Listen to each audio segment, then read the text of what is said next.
the way, there's PPF on this car. That's why I'm not as afraid to put stuff on it, because I know that it will actually protect the paint, and I'm not going to worry about scratching or marring.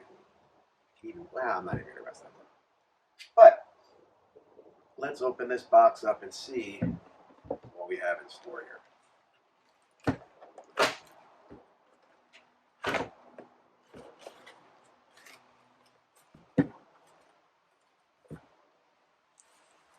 So here we have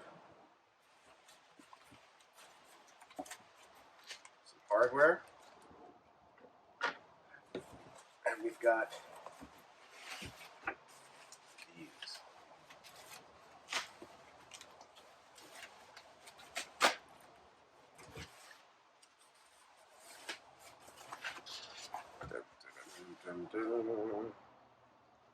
So these are going to go in the back. I'll show you where these go in a minute. That's one. Here's two. And there's two of each type. These are obviously the ones with the thicker piece here. And then there's two that have thinner pieces, as far as I'm aware.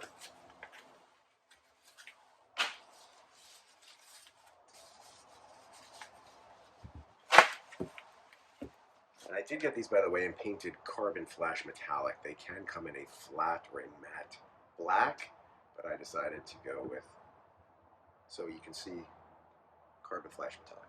So you can see this piece is bigger, this piece is a little smaller as far as this area here, and that's the way it sits on that back fender slash stock grill screen diffuser section, or whatever you'd like to call it.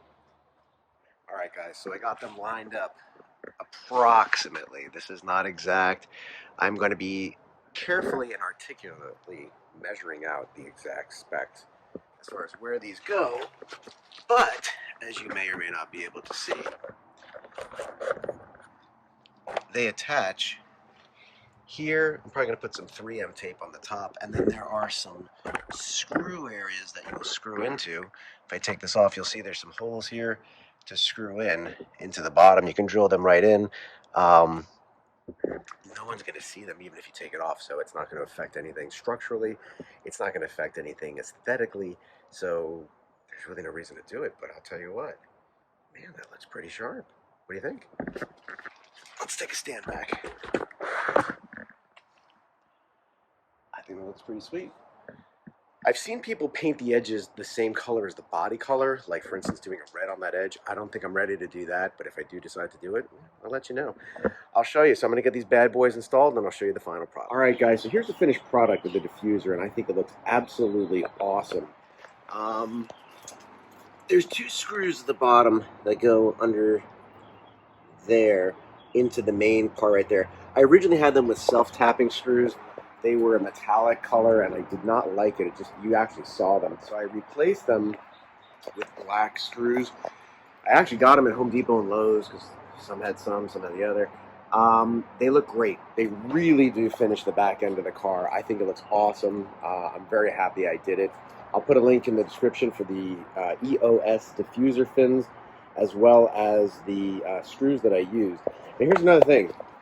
I used 3M tape along in here. There's supposed to be screws that go through here through this vent. I could not for the life of me get them to work. It's almost impossible once you take the bumper off, and I wasn't about to do that again because that's a pain in the butt.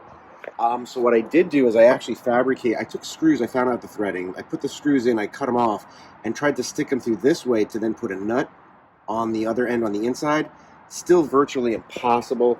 The reason being that the way that the grill is lined up, it isn't always perfect, and so it was really hard to get the fins perfectly straight, and my OCD didn't want them not straight, so I did them that way. It looks really, really good. And that 3M tape, it ain't going anywhere. I took it to the track like this, so I know it's not going anywhere. That's it. Like, share, subscribe. These are the screws that I use to tap in the bottom of those EOS. This is 10 by 3/4 of an inch S. I don't know what that is. Anyways, you can buy these in Home Depot or Lowe's. those. They're black, they match, they go really, really well. They dig in nice into the plastic underbelly. And this is what I used. I don't know if you could tell, but that sounds a little deeper and a little more growly. I love it. When I turned the car on after the battery was off, it was in tour mode. I just put it back into my mode, which has the track style exhaust with the valve wide open. Oh my God, it sounds insane.